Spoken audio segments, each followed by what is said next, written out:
If you're going to be a winner, you're going to need a coach. Sharpening doesn't happen by accident. A blade left untouched will rust, and a man left unchallenged will stagnate. Every man needs friction, resistance, and a whetstone to grind away weakness and reveal his true edge. Welcome to the Whetstone, where we reject comfort, disrupt the status quo, and forge men ready for impact. Hosted by Dread, Dark Helmet, and me, the Plague. This is where men step out of the drift and into acceleration, because iron sharpens iron, and no man sharpens alone.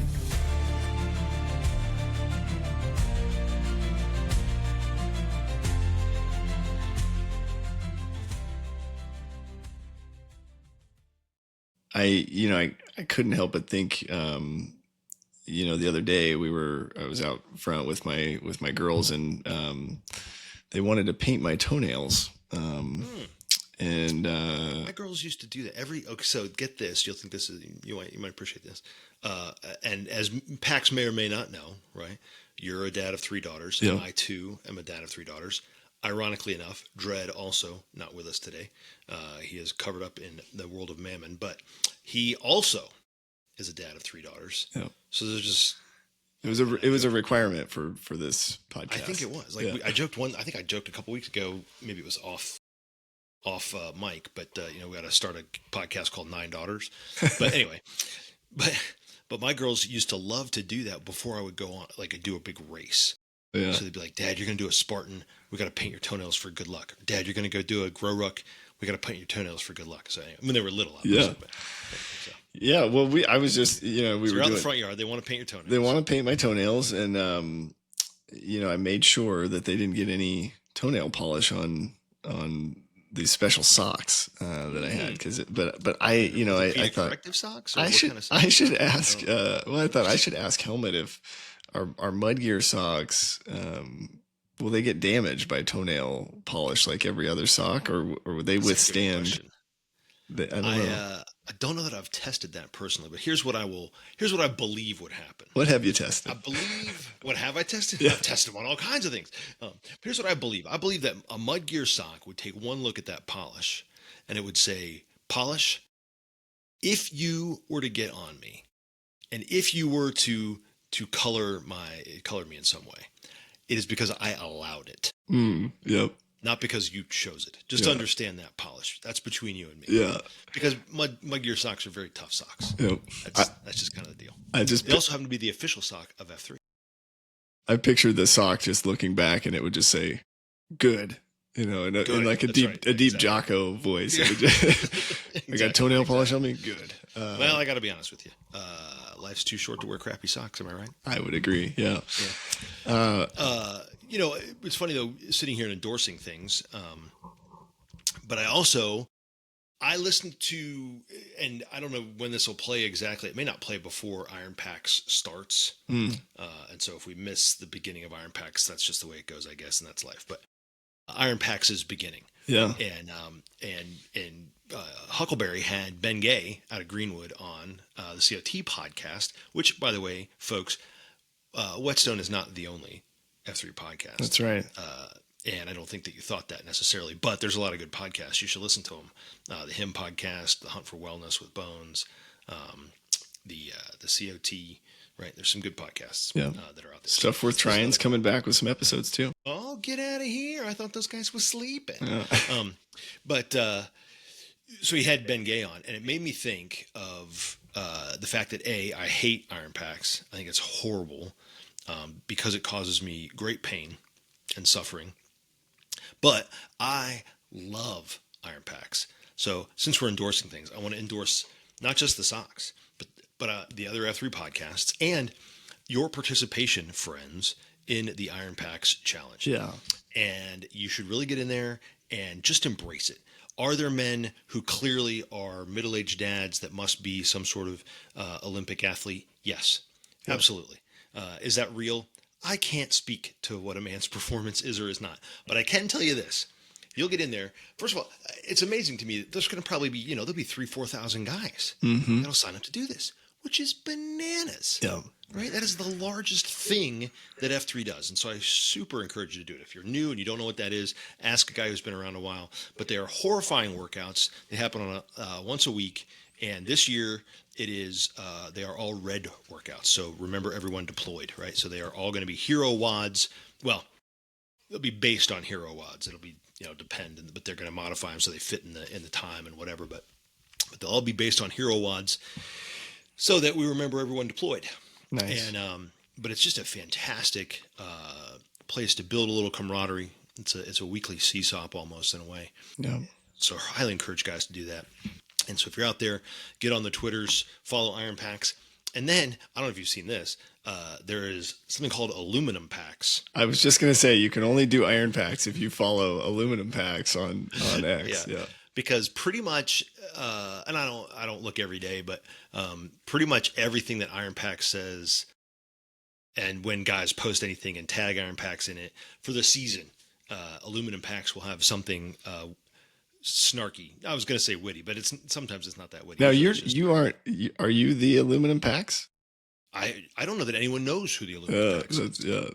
Yeah, it's just an account. And then at one point there were like 4 of them, and now there's like one, and there's like another one over here that hasn't like tweeted in like 2 years or something. So I love that you mentioned that, and kind of related to the topic or question I was going to ask you about. But I have found over the years you grow closer to the guys that you do IPC with, right? Because you're pushing a little bit harder. It's a little bit more competitive than maybe your normal workout, right? It would be like the only thing we do that's anywhere remotely close to CrossFit, but even then it's like it's just so not CrossFit, right? And I think one of my favorite, we had this guy come out one of the first years we did Iron Packs here in Omaha, and it was just a brutal. I think it was one of the ones where you basically did the same exercises, but each round you increase the number of laps around the track.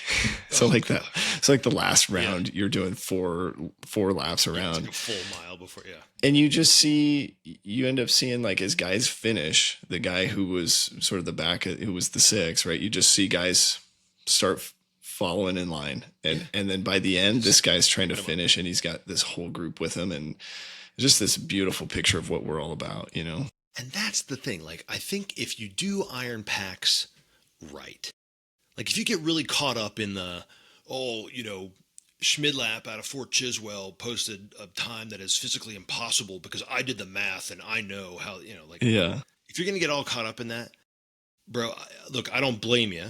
You do you, right? But I think you're missing some opportunity.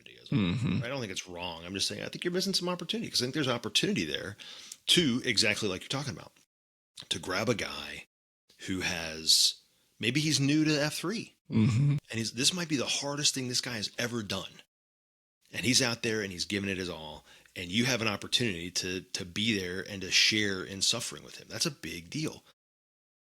And if you really, really must, compete, like, be smart, right? Don't compete against the, Schmidlap, who's clearly making up his times or whatever, right? That's fine. Yeah. About that. Compete against A, yourself, but B, like maybe there's a couple guys who are kind of on the same fitness level as you. Yeah. Maybe it's your shield lock, maybe whatever. And like, call them out. Have a little fun. Have a little fun. Yep. Yeah. See how it goes, right? I'll tell you. Now I know we're getting way off, and it's probably not what you intended to talk about at all. But during COVID, when things were locked down, Dark Helmet was a little bit of a grumpy boy. And there's any number of reasons for that we can discuss at another time in another place. But one of the best things that happened during that time was, and I don't remember if he was the Nantan then or if he became the Nantan later, but a buddy of mine down here where I am, his name's Esso, like the gas station. And Esso was like, man, you're grumpy. And we were working out still, and we would have kind of these off the books. And, I went and met with him in his shield lock one time when we were lifting kettlebells, and I was grumpy, and somebody said something. I got pissed off, threw my kettlebell, and, marched off and all this kind of stuff. Right.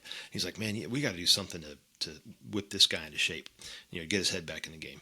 So he came up with this idea of a race on the local golf course, which of course there wasn't a soul on the golf course, right? So it was no big deal. Could do it any time of day.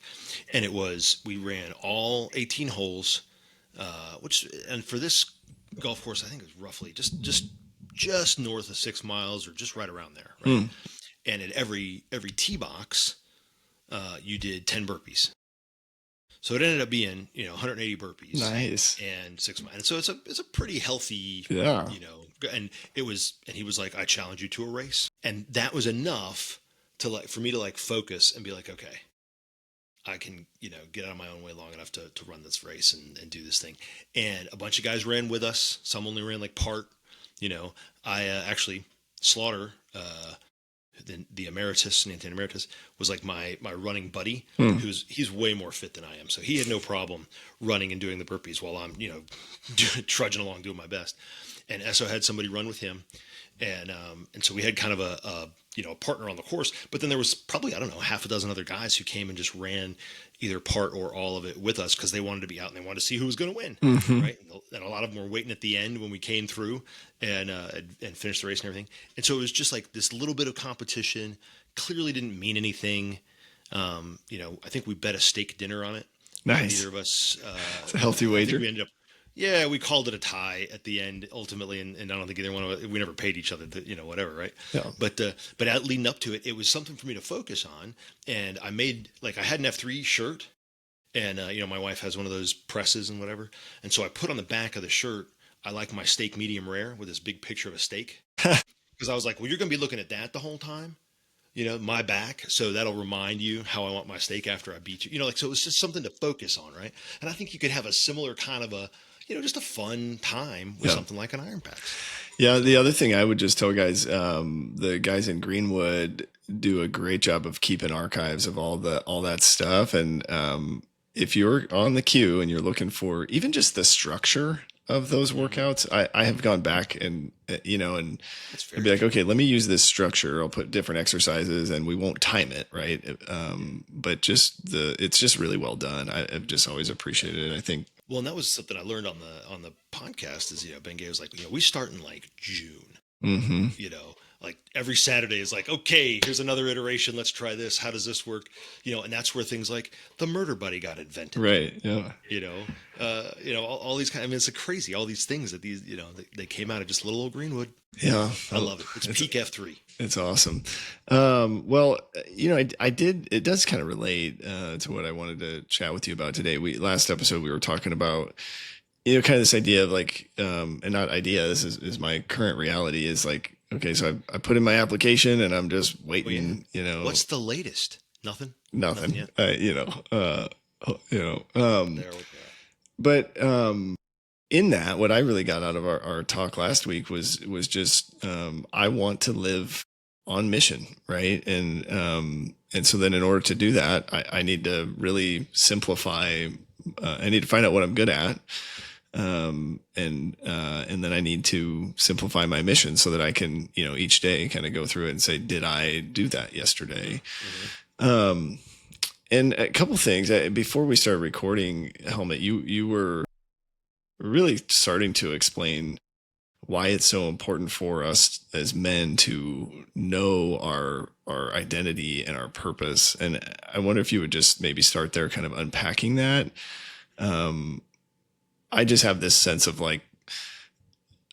that's what I want to do. I feel like it's hard for me to know if I'm making the right decisions if I don't know what my purpose or identity is. But I think you had some really just good tie-ins to if we don't define it, you were kind of saying the world might, but unpack that for us a little bit. I would love to hear you say that kind of start to finish. Yeah, absolutely. I'll do my best. And we'll, we may meander around a little bit here, but I think that, well, a little while ago, you and I had talked about this, this idea of kind of a framework to get to purpose and looking at things like, patterns, people, pain, and just kind of trying to understand what are these things, right?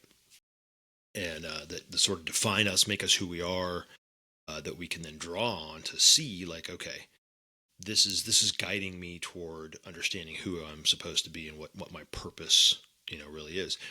And I think, in a lot of ways, and we talk a lot about this, and I'm pretty convinced, man, that that the use of a man's agency, right? A man's right to choose, his ability to choose his destiny is really, that is like the most important thing that we have in this life.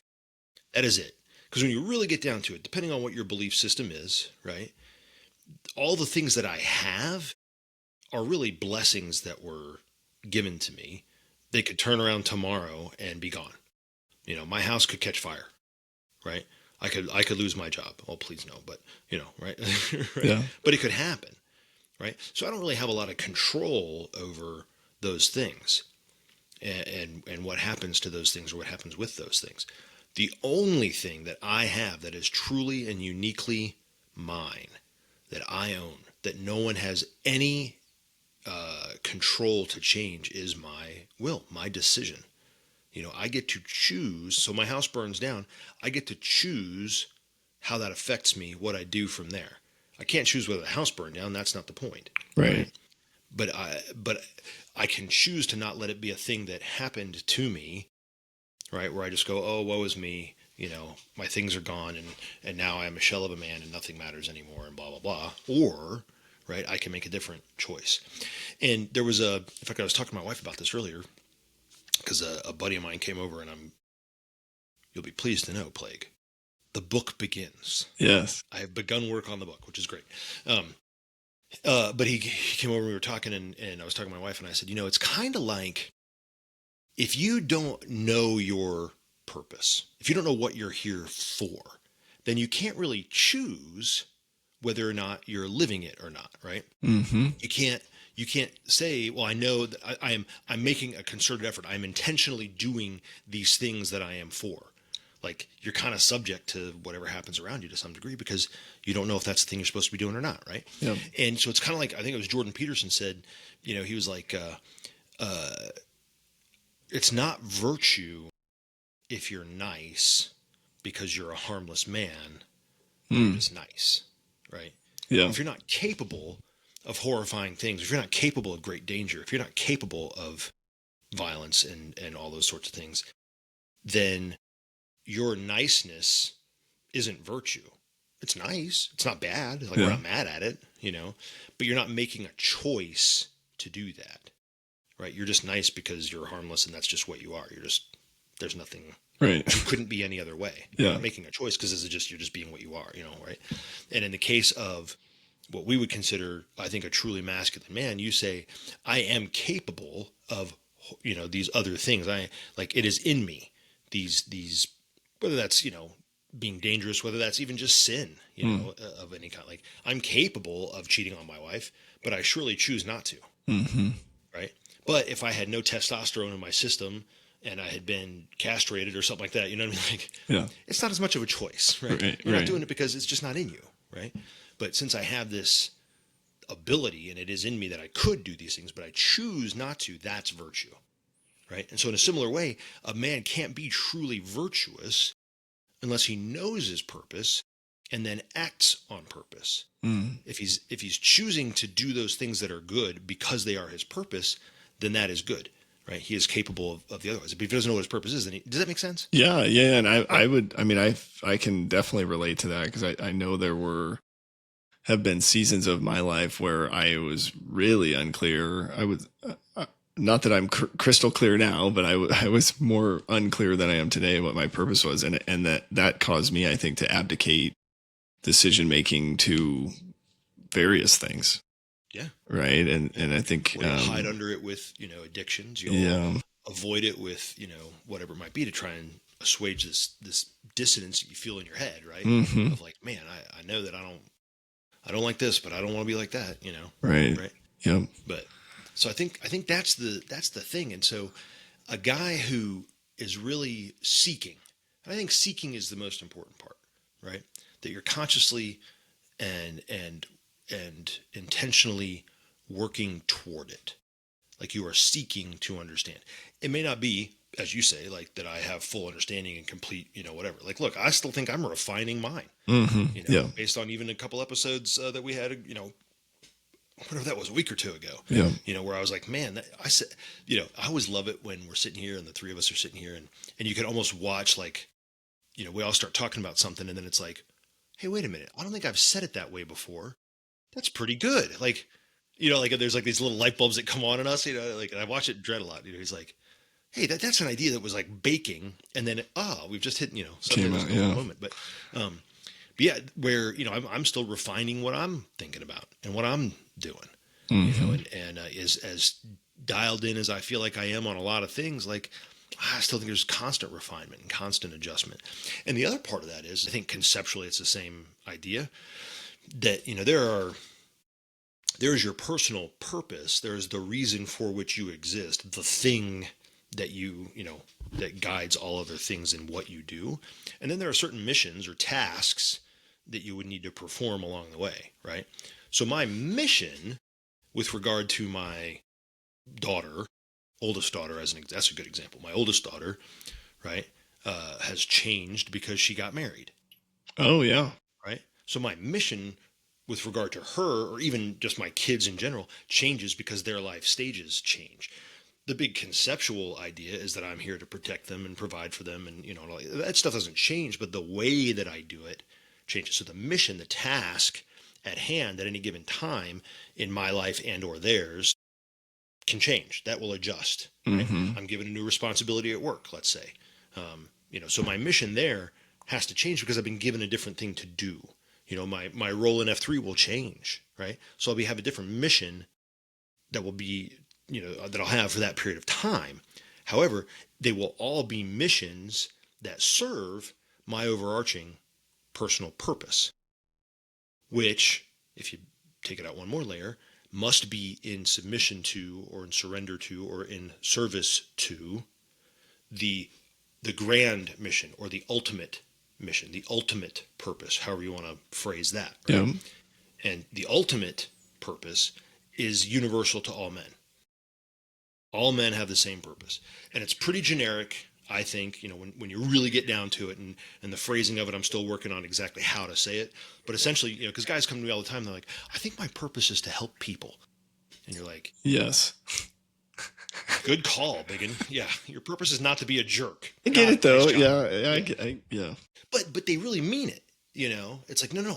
But I really want to help. That's what it is. It's not to just, because they've confused so long this accomplishment of task or this accumulation of wealth or whatever the things are somehow as that was their purpose. Right. Work, like the mammon. So exactly. Right. They've been so focused and confused that is somehow their purpose. No, those are tasks that are accomplished at certain times for certain reasons along the way. Right? That is not your purpose. Sometimes it can be in service to your purpose in the sense that, much like if we drew the concentrica out, right, that mammon ring is that sustaining relationship. You got to eat. You can't be living under a bridge and expecting to impact the world necessarily. Right. Not in a massive positive way. Right. You're not going to do a whole lot good for your family if you can't feed them. Right. Yep. So I love it. I think it's, does that make sense? Yeah, absolutely. And I think, just that really resonates with me sort of, and where part of what sparked the conversation last episode and is just kind of leading us down this path is just, I feel like I'm on a path. I'm getting clarity around my purpose and my identity. And then in comes this job opportunity, right? And I don't want that to, whether I get the job or whether I don't get the job, I want to stay on mission. I want to maintain, I don't want to change who I am or, try to redefine my purpose based on a title or a job. And I think one of the things I've noticed as I've started, so after last episode, I kind of started asking different people that know me well, sort of, what am I good at? Which you had mentioned, like, I don't really want to hear what I'm good at. I want you to tell me what I suck at. I know, I'm a little weird. And then I want to fix it and then show you I fixed it. And then, because I can get your approval and I can be like, oh, Daddy, look, I'm a good boy. Yeah. Yeah. Well, that's kind of where I'm going with this is I don't know why it's so hard to hear when somebody is like, because I asked my wife, right, it started there, like, what do you think I'm good at, and she's telling me, and she's like, do you want the PG version? Yeah. Yeah, she's like, well, the kids are here, right. But and she very kindly like gave me a list, and I think which is really cool. I would just say I feel like I've got a partner, like she gets what I'm trying to do, and so That's awesome. just having her kind of really outline some things that she's like, I think you're really good at this, I don't think you're good at this, but I think you think you're good at that. So that was kind of an interesting conversation. But where I wanted to ask you, because I think we maybe have both struggled with this, but as you're doing this exercise, trying to identify what am I good at and what's my mission or, identity and purpose, how do we avoid getting caught up in the kind of the seeking approval aspect of it all? I don't know if that makes sense, but I just kind of notice myself like, I don't know. No, sure it does. I think that it's, I think that we believe that, and I think the world has taught us to believe, I should say, that if you are living your purpose, then the sun is shining, the rainbows are there, the puppies are, dancing around you, and the unicorn, all that kind of stuff, right? And so I think that, I mean, that's the end goal, right? I mean, yeah, oh yeah, 100%. Right. But but I think that we've been sold that imagery or that, kind of that idea for so long that it's like, okay, let's say that is the case, right? It's not, but let's pretend that that's really what it was. Then it would make sense. If that was really true, then it would make sense that anytime that we are seeing that ego stroke, or you feel that sort of like, I've got this job, or, I got a raise, or, and you feel those accomplishments and that dopamine hits, right? Like, I think that we think that that's what your purpose must be. Because if you're living your purpose, wouldn't you just be happy? It should feel good. Yeah. Yeah. It should feel good all the time. Yeah. So we go after the things that feel good, thinking that somehow is the reinforcement that we've been looking for to identify to us and go, aha, that is my purpose. Mm-hmm. And if you listened, if a PAX was listening, whenever that was, a week or two ago, and he said it before too, but like Dredd said, and I've heard Slaughter say similar things, and I've probably expressed similar things too. And I think a lot of guys probably have, where he goes, I didn't, when I finally accepted and admitted to myself that I'm a teacher, things got better. But I hated that idea. He did not love the idea of being a teacher, or that somehow he just held this false belief that somehow that being an educator or something, or, doing that kind of work was like, the old, those who do can, those who can't teach. Right. So it was like, well, I do things. There's no, you can't convince me. And, somehow that was a negative, or even just that he didn't see himself that way. Right. Right. And that's not how he identified. And that's certainly not what gave him a feeling of pride and accomplishment and whatever. But then, as he has said, wait a minute, that's actually what I'm for. It's the most noble work that I could be doing, and has really rested into that. Then, amazing things have been happening, right? And he can ask himself these questions and whatever. So I think that since we sort of chase this feeling, this, Shangri-La, this utopia, right? And we think, oh, well, if I'm on purpose, then that would be how I would be supposed to be feeling. Right? If that was the case, Plague, then eating double stuffed mint Oreos would clearly be my purpose, because it brings me great happiness. Right? Yeah, and that's sort of the passion trap, right? Find your passion, chase your passion, right? Because inevitably everything you do will have a bad day, right? Or will not satisfy you. In fact, I would say that, when I'm really doing the things that I'm supposed to be doing, that are my purpose, things that I am better at than anything else, right? It's wonderful. I've had to go and say, like, I can do that once a day, because any number of reasons, not the least of which is sometimes it just wears you out. Like, it's because it takes all of your energy and your thought, and it is work sometimes. To get those things done. They come naturally but I don't think they come naturally necessarily in the sense that it's like, oh, it's totally effortless and, whatever, right? But I think they come naturally because that's how you're wired, that's how you're programmed, right? But it's still work. Michael Phelps he couldn't just take 6 months off and then jump in the pool and then, be the fastest guy out there. Right. But clearly the guy is gifted at swimming. Right. Right. I mean, that's the analogy we use when you dolphin daffodil, right? All that kind of stuff, right? Like, so it's still work. It's still hard. It's still something you have to make effort toward, right? But I think that we want it to be easy, because then we would be like, oh, well, but that's what I watched the movie about. Right. Right. That's, whatever. Right. That's not how it works. That's not how it works. Yeah, just remember that to go back, because the other part of your question is how does that all relate to like need for approval and stuff like that? What I think I hear you saying is that like sometimes ego will start to creep in, and you have to like reset it by doing something physical. I'll give you this example, and because something that I think I'm good at, and I've had a few people say, yeah, I think you're good at that, is really kind of like strategy, vision, right? I like to come into a situation and really develop, the higher level, like, okay, where is this going, right? Where are we headed, and what are we aiming at? And sometimes I don't want to admit that, because I feel like if we would have first met and, hey, my name's the Plague and I'm really good at strategy and vision. Well, that sounds arrogant. I think so. If you jump that out there before you tell them where you're from, maybe, I don't know. If that's really what you're like, oh, hi, really good at strategy. I'm strategic. Did I mention that? Did I mention I'm strategic? What was your name again? Yeah. Shh, not important. Just think of me as a strategy guy. Like, right. Yeah, sure. Anybody want to play chess? No, I'm kidding. Right. Yeah.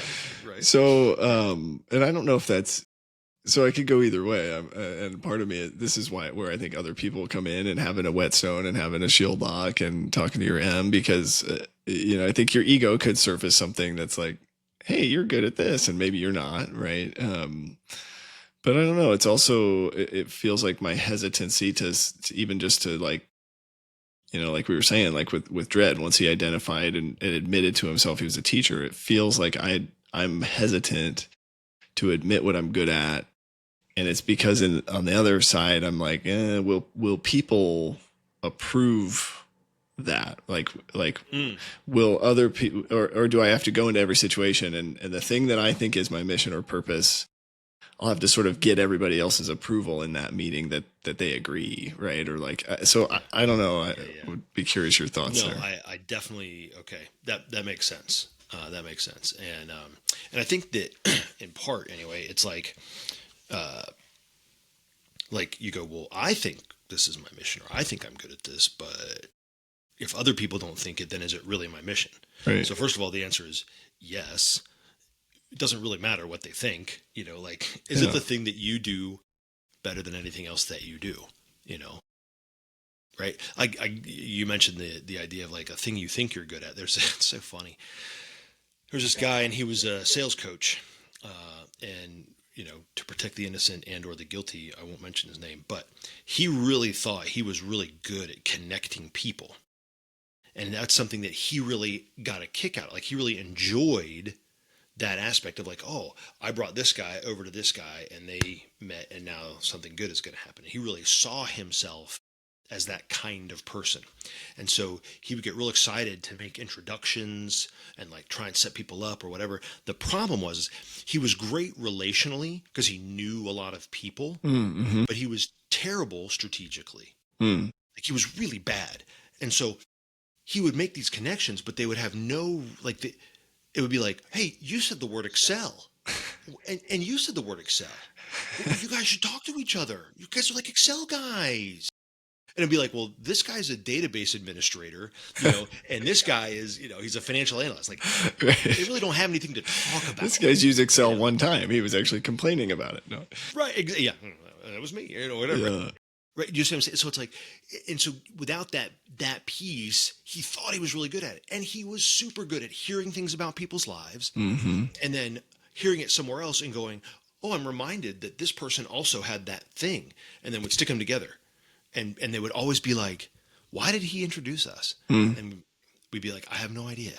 Now, I'm glad to have met you, but I can't help you. You can't help me. So let's not, like, this is, especially in sales, like, it's crazy, right? Yeah. So he thought he was really good at it, but he's really not good at it because he was not a very strategic guy. He was very tactical, And the things that he was really, really good at had nothing to do with that. But he would always try to do this because he thought he was good at it. That is an ego problem. That is a thing where he thought, well, I can elevate myself, or I can be seen as this, whatever, because I'm providing all this value to these people, or I'm connecting these people, and look at, and now they'll think of me as the guy who connected them to this great thing, right? Now, in his mind, I think it was because he wanted to sell more crap to everybody. And he knew that was a thing. And so it was kind of checklist, right? It was like, oh, if I connect people, they'll trust me. And if they trust me, then they'll buy more crap, right? Right. So I think there was kind of that, that's kind of the thing, right? That we think. So I think there was an element of that. What you're talking about, I think too, is it's like, well, he thought he was good at it. He actually was bad at it, but you could see that he was going to be bad at it because intentions, right? The purpose for which he was doing that was not to serve the universal purpose of helping all men. Okay. Everyone's position. Right? Yeah, that makes sense. If it's in service to the great and universal purpose, even if you're not great at it, or you're getting better at it, or whatever, if it is the thing that you do that is in service to this, then it kind of doesn't matter a ton. And you would be surprised. I think you'd be shocked, actually, that people would be like, yeah, how did you not think you were good at that? Like, why would you ever have thought you weren't good at that? Like, we know you're good at that. In fact, we're so comfortable that you're good at that, we don't even bother to mention that you're good at that because we thought you knew already. Yeah. Right? Yeah, that's the danger. That's so good. Yeah. It's the danger of seeking that approval. And this, and I can't remember, I think we talked about it on here before, but that's my gesture, man. Me getting approval especially from men that I respect, it has in the past many times sent me into an absolute tailspin. And if I get in that tailspin, then heaven help anybody who's around me, because I will be terrible, and I won't post, and I will eat my feelings, and I will just be nasty, to be around, just generally disagreeable, and I'll be sad, because as soon as I don't get that approval, then it goes right to, oh, I'm a piece of crap.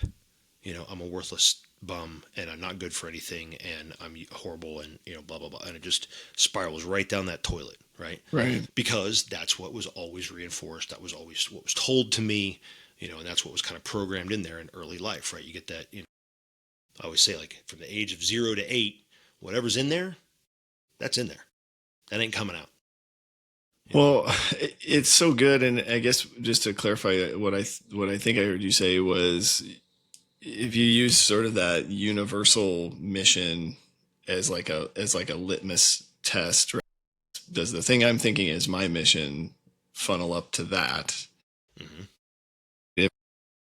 Am I Yep. hearing you correctly? Okay. Yeah. That's really good, because I do think that having that to be able to sort of like filter through, because the other thing that, and this is going to fully reveal how egotistical I am, but the other thought I had was like... Fully? You think it'll fully do it? Well, not fully. Continue. No, I'm very intrigued. I can't wait. The other thought I had was, they're like, well, I'm good at a lot of stuff, and then it was sort of like, so then how do I pick, which one is missional, or is it all of them? And then that quickly was like, or maybe I'm not good at any of it. And I, and so like teetering between like, wait, was my dad related to your dad? Yeah. Yeah. Is this where this comes from? They could just tell me, it's okay. Yeah. No, I hear exactly what you're saying, because that is 100%. So listen to and tell me if this sounds egotistical to you from hearing it from me. And I'm being really serious, right? Like I'm not under a delusion that I am the most amazing at everything. I mean, that'd be silly, right? But I'm really smart. Like I am. I'm not stupid at all. And I could do just about anything with enough time, and probably with a little instruction on certain things, right? But I can figure out most things. I'm not dumb, right? And that doesn't mean that I should do everything, right? Because there's some things I'm just not going to, right. I could not possibly have less interest in data analysis or something like that, or Right. planning thing. That's not interesting to me. Could I do it? I suppose I could. I barely like to pack for a trip, man. That's just too many logistics. I'm not interested. Like, Yeah. just throw a handful of this in there, a handful of that in there, throw the backpack on my back. I'll figure it out when I get there. Right. It's not great, but it is what I do. Mm-hmm. It's kind of how I live. But I say that because you're saying it perfectly, which is that you said, number one, which one do I choose? Well, brother, I don't know how to tell you this. Your purpose has been chosen. Right. You're just uncovering it. Right. You're just realizing it. You don't pick it. Right. It picked you. You're done. It's in there somewhere. Yeah. Right. And so now it's just a matter of kind of teasing out and going like, and it's not so much, it's kind of that Michelangelo paradox, right? It's the statue of David, right? And they go, well, how do you, he goes, look, I just saw the chunk of marble and removed everything that wasn't David. You've heard that one before? Yeah. Right? Same idea, right? The purpose is in there. You just got to remove all the crap that isn't that. Mm-hmm. So it's not, you shouldn't be thinking, well, which one do I pick? Because I'm so good at so many, right? Or which one do the people need most? Because clearly I'm here to serve them. Right. What are the masses screaming for, right? No, that's not it, right? I think that the trick is to say, okay, I know that I can do a lot of things, but there are definitely things in here where I seem to have more impact than others, where it seems to affect the lives of other people, serving the universal purpose in a more impactful way. Where do I seem to see that more often? In those places where I see it less often, then I have to figure out how to do less of that, right? I'm really good, let's say, I'm trying to think of a thing that I'm really good at. I can't even think of anything. I could be really good at any number of things, right? But if they're not the thing, if they're not my purpose, then I have to try and figure out, like, okay, let's dial those down. Let's not do as much of this. Oh, this is good. Okay, here. I'm really good at answering questions on Slack, right? I have good answers. I know what I'm talking about. I know the context or whatever. I should not be doing that, right? Number one, there's plenty of other leaders who can do that. Right. Number two, that's really not where I should be spending my time. That is not exhorting men toward first movement, right, in service of their purpose. Right. That's not that. That's me answering stupid questions. Somebody else is much better at answering questions and looking at and guiding, like whatever. That's for somebody else to do. So I have to figure out how to do less of that and more of these other things that I think I actually am for. Right. Now, the tough part comes in, I really like doing that. And I'm good at doing that. Yeah. And it's safe because look at me, I'm doing good things. Right. I'm helping. Right? Yeah. Maybe not as much as I should or could. It's not maximum impact, but it's having some impact so I can keep myself distracted answering stupid questions, about what age kids should be when they show up to work out or whatever, and like, but I'm very good. I know the answer there. I'm very good. I'm very savvy at walking a guy through that, helping him understand, what are we really trying to get to here, brother? Let's have you chat. Right. Like, first of all, there's 4 million guys. Well, that's probably an overstatement. There's several thousand guys, right, who can answer that question just as well or better than I can. It doesn't need to come from me. I'm not some kind of arbiter of, and brilliant guy who can, dispense all the truth necessary around when kids should come to work out. It's like, that's not. Now, do I have a way that I like to think about it? And do I think my way's right? Duh. Right. What do I always say? I'm not always right, Blake. I'm just always sure, right? So of course, right? But does that mean that that's what I should be doing? It's the thing I can do, right? But if that's the thing that's not where I probably should be spending most of my time, because most of my time really needs to be spent speaking to groups of men and exhorting them, helping them to understand, hey, the obstacle that you feel that is in your way right now is the limiting belief that you hold of yourself. It is the lack of understanding of your identity as it relates to your creator. And until you understand that, and until I can get you through that obstacle, we're not going to get very far. So I have to help you to knock that down, right? That's where I'm best. That's what I should be doing. And right now I was hurt a little bit in my feelings when Dred was like, and then I ask myself every day, did I do that thing? Because there's a lot of days now since then that I've been asking myself and going like, I kind of really didn't do that today. Yeah. you know? Yep. And then I sit around and kind of going like, I don't know where my opportunities to do that are. So I've got to think about it in a different way and go like, okay, well, what are the things I can do daily, Yeah. that will be toward that mission? What are those things, The other funny thing that happened is we were, so we've had some bad storms here, and we've had some big tree limbs down. And so, as I've been thinking about this, right, thinking and praying through what's my purpose and blah, blah, blah. And I was out, using the chainsaw, chopping up some trees. I and bet you're really good at it. And I'm really good at that. So good that I'm so good at it that I got my chainsaw stuck in the tree. And then I get a call from my father-in-law who's, he's basically like, can you meet me at the Apple store? Because I need some help doing some stuff with my phone, and I need you to translate for me between the Apple Genius and whatever. Yeah, Gen Zs that are. And I'm like so annoyed, right? Because here I am on purpose, lumberjack chainsaw. That's got to be my mission, right? Because I look great in the black and red checkered shirt. I have no doubt. And as in the midst of that, like frustration, I truly believe, God, SkyQ kind of revealed to me like our previous conversation on the interruptions are the mission, right? And so it just was sort of like, wait a minute, what if like just translating, I don't know, what if translating has something to do? So now I'm kind of finding myself like just exploring, as things come up, sort of like just evaluating, is this some form of translating or communicating or being that liaison for people? And so I would just encourage guys, like, as you're thinking through this, right? I mean, just be praying, and maybe listen a little bit. Of course, I wouldn't have gone, right, if my wife wasn't like, you got to go help him. But I'm so thankful that she did, because I really think that was a moment of a little bit more clarity, right? Of like, I don't need to be frustrated that I'm, I got to come back and do more chainsawing later. I can go be on mission and come back to essentially what is just a task that, I'm responsible for, but it is just a task, right?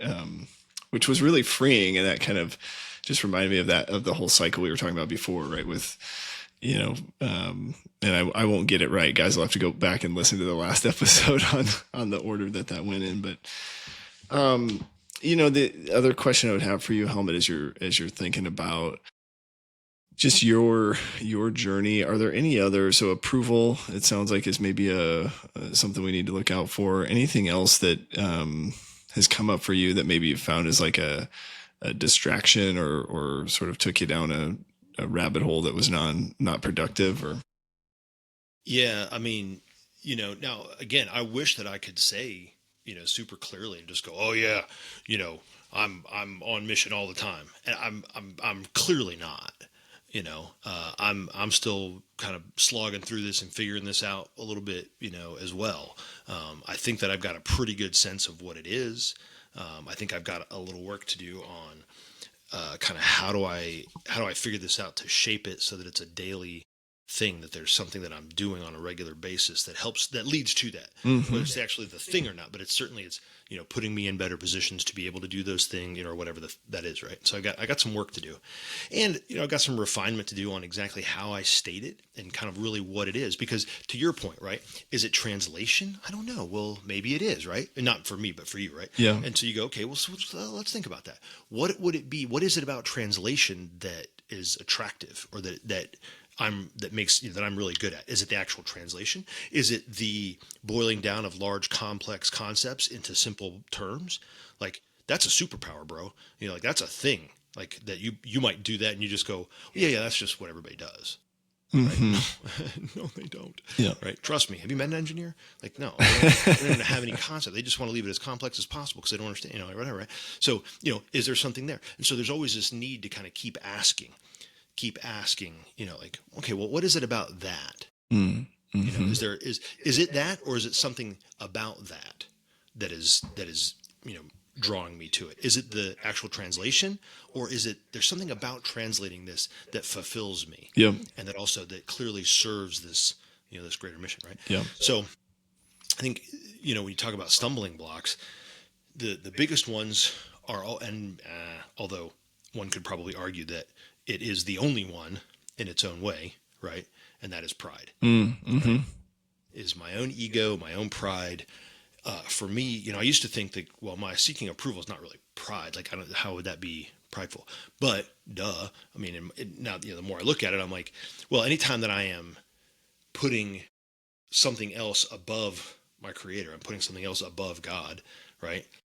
The approval of man above, my mission, or above these other things, right? Mm-hmm. Then clearly I'm exhibiting pride. Or if I am looking and going, but that's what I want, Yeah. and I want to do these things because I enjoy these things. Well, okay, that's fine. But, those, to your point, the distraction, right? Those distractions come. The reason they're distracting is because they're more fun, Mm-hmm. or they're easier, or they're more comfortable. They leave me in my comfort zone, and that's okay. Not in the way that Dredd talks about, where it's like the comfort zone of those things that you're really good at, but more of just like we'll call that, how about this? That can be your comfort zone. This will be the difficulty avoidance zone, right? Like, I'm going to enter the difficulty avoidance zone, and because that's where I'd rather spend my time. Right. Well, and I think we get stuck there because I guess it's kind of reminded me of the previous conversation I feel like you and Dredd had, where it's like the reason men gravitate to the email at work instead of the difficult conversation, right? We want that recognition, we want that approval, and so we kind of find the fastest, easiest way to get that, or our ego does, right? Because it makes our ego feel really, really good to get those things, right? And I think sometimes it can be confusing too, because there is an element of, and this is a more subtle one, right? Is sort of this good, better, best idea. Mm-hmm. Like, if you're sacrificing the best in service of the good, that's not bad. It's still not bad. Mm-hmm. It's just not as good as it could be. And maybe it's not what it is, what its ultimate purpose is, like what you're really supposed to be doing with it, right? And so I think that's another thing, the distraction of doing good things in order to avoid the difficulty of doing the best things. We, again, not to belabor the point, but we were talking about the book, right? I've been threatening to write this book for, I don't even know how long, Yeah. 5, 6, 7, maybe more, right? Years that I'm going to write this book. And I've got these ideas and whatever. Now, if I'd written this book 5 years ago, I think it would have been a much crappier book. Yeah. This would be a much better book now, because I have a lot different, perspective on the world and that kind of thing, right? So it may not have worked, but I was so afraid to do it because it's hard. Mm-hmm. Like, it is grueling and horrifying to think about that. And for an approval guy to say, no, these are my deepest, darkest, these are my best ideas, and I'm going to put them out there, to be judged by the world. Well, that sounds terrible. Right. I Sign me surely up. don't want to do that, right? And so I've put it off, and I've let it just sort of linger and procrastinated it. But I'll tell you, making some steps, even just today, to say, okay, this is a thing, this is going to happen, and come hell or high water, this is what's happening. Yeah. Now maybe it never gets published because it really is a terrible book and I'm not that interesting. I have no idea. Yeah. I don't think that's what's going to happen, but What I'm just curious because I have a book, idea in mind too, and I haven't started, but I continue to do all these podcasts. Why do you think in your mind, like, the book is a big deal, right? People can judge me on the book, but a podcast is sort of like no big, it ain't no thing, right? Why is that? I don't know. I think that's a good question. So for me, one of them is this podcast that we're doing right now will drop down your list of podcasts and be long forgotten in about a year. A guy may or may not go back and listen to it, but it's kind of happening in real time. And once it's over, it's kind of over. Right. Yeah. It'll get about a month, 2 months of interest or whatever, chatter. And they, like, you can watch them, the listens. It's like, oh, it comes out, the podcast comes out, bing, listens, right? Yeah. And then a couple, and then pretty soon, and nobody listens. It's gone. Yeah. So it's not enduring in the same way. Mm-hmm. And there's a messiness to this that's okay. Right. We're sort of freestyling a little bit on. Yeah. Yep. Yeah. When it's written. Yeah. It's there, and I can't explain it anymore. Right. So it better be good. Right. This is the way I look at it. Maybe I'm wrong, but this is how it happens in my head, right? It better be really good, because then it's there, it's written. I can't go back and explain. Like if I say something stupid right now, and you kind of give me a weird look, I can be like, what didn't you understand? Let me go edit back and that try, out. try that again. Yeah, edit that out. That's one. That's a good one, right? Edit that out, or hold on. Let me backtrack and explain that to you. If I put an idea out there and it's written and it's there, and somebody goes, "That's the dumbest thing I've ever heard." Yeah. Right. And then they throw the book. Well, now my impact is, in my mind, I spiral right down to, oh, see, told you were ineffective. Yeah. Right. Yeah. So It's just an element of that permanence or something. and it's making me think the Statue of David, analogy, and just part of it is as the marbles chipping away, it's sort of like we're seeing some of it for the first time, and so is everybody else, and that's really uncomfortable, right? Like if you're seeing those parts of me before I'm fully, before I fully understand them, that does not make me feel safe, right? That sort of is like one of those. But yeah, if I'm carving this with an audience, right? It's not like, oh, well, I've destroyed 9 of these already because I hated them, and so I just broke them all through. Nobody knew they were there. It's fine, But somehow putting it out there, and it's like, oh no, here it is. Yeah, it's and I think, some of it too is this, I guess, kind of to your point before, like a little bit of this reluctance to put the idea out there and seem like I'm some kind of expert, when again, here's this gesture of, you're no good and whatever. Right. So I go, well, I shouldn't be putting that out there. I'm nobody. What do I know? It's that self-deprecating kind of, desire to hide from who you are and what you've been created to be. And what I'm supposed to be doing with my life, right? It's tough. It's tough to do that and to be willing to do that. And I think that's part of what, not just a book or even a podcast or anything else. Although ironically, the podcast is a way that I, and now having done it for many years in different forms, right? It's a way that I've tried out a lot of ideas that now have led to this point where it's like, I think my ideas are refined enough that I might be able to put them in a book. Yeah, I think it's just so cool because, and I loved what you said earlier, that it feels like I have to go and find the things I'm good at, and then I have to pick them, and then I have to write down my mission and define, all of this stuff, and the image of it's already been defined. I've already been created, and I already have these things, but I do have to uncover them and really learn about them, because where I'm at right now is sort of like something to do with, I think, translation, and maybe something with technology, because I can't seem to avoid bringing technology as a solution into things. And that may be part of my mammon, but it also doesn't seem to matter who I'm talking to. I'm sort of like, well, there's an app for that, or we should build an app for that. So it was your father-in-law? Is that what you said? It was your wife's dad? Yeah. Yep. That called at the Apple store? Yeah. Yeah. So a guy calls and he says, Brandon, I've got a technology problem. Help me. Right. So what, and that was kind of what we were talking about before. Like, what are other times when somebody calls and goes, hey man, quick question for you. Or, hey man, would you be willing, and not like, oh, can you help me carry a piano? That's, that's not what we're talking about. Right. But like where it hits on something that it's like, no, this is not a thing I could really ask anybody else to do, or I wouldn't bother to ask somebody else to do this, because, this is, clearly you're better at this than everybody else. Right. Yeah. And so what I discovered, and I'll tell you, it used to be technologically sort of AV, kind of related, because that was part of my mammon. And there was a guy, right, who was leader at our church, and he would always say like, oh, well, I need your help with this. And so I would help him, figure out which wires and put it all together and all that kind of crap. Right. And so he could project a thing, or he could, whatever. Right. So I would be doing these things. And then when I was actually doing something else at the church, he called me and I was like, you got somebody else for that now? Like, ask them. And he was like, nah, you'll always be my guy. Right. And in his mind, he's thinking, well, why would I, you're good at this. And I realized it's not because I'm technologically savvy. Mm-hmm. I mean, especially not for this, because this is like straight, like audio visual. It's a little more straightforward for me, right? I can figure out, okay, this end plugs into this end, you know, like it's not that tough, right? But for some guys it is, right? But what I realized is he wasn't calling me because I was really good at technology, right? He wasn't calling me because I was some kind of audio visual genius.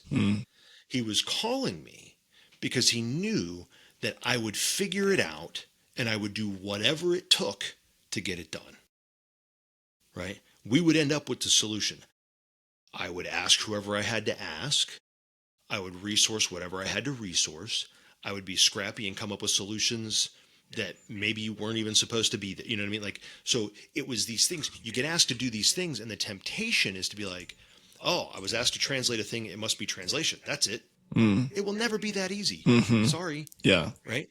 He called you not because you're a good translator. He called you because maybe you have a way of relating to people that he doesn't understand. Yeah. Maybe you have a way of taking these complex things and boiling them down into a simple thing. Maybe you have a way of connecting ideas. You know what I mean? Like there's any number of things behind what they actually asked you to do. Does that make sense? Yeah. And it's interesting how it's like this iterative process of having to like, okay, let me, pick a skill and then kind of like, okay, let a little bit of time go by with that skill in mind. Like, okay, maybe it's not really that, or it's something, like go a little bit further. What's one step further, or what's another parallel? Cause I think, I can tell it's going to take a little bit of time. And, it's just, I think it's super helpful just to be able to talk through it in this space. I wish I could say like, oh, here's the 10 steps or the 6 weeks or the, and at the end of this deal, you'll have purpose. I wish that existed. I sincerely wish, and if I could figure that out, I would be rich. Yeah. But it is a horrifying and arduous and soul crushing process. Yeah. Well, I mean, for me, I'm really just looking for clues at the scene of the crime, Here it is. But life's been good to me so far. How fast does your Maserati go? That's what I want to know. About 185. I figured. I lost my license and now I don't drive. Yeah, I understand. I appreciate you, brother. This is really good, and excited to just continue on the journey with you. It's calling me sharp, stone on steel in the darkest spots. Warning weather, still it grinds. Whetstone whispers through my mind. Spin that soul in the extra line. Cut through the noise just to survive. Feel the rhythm, feel the bite. Whetstone screaming in the night.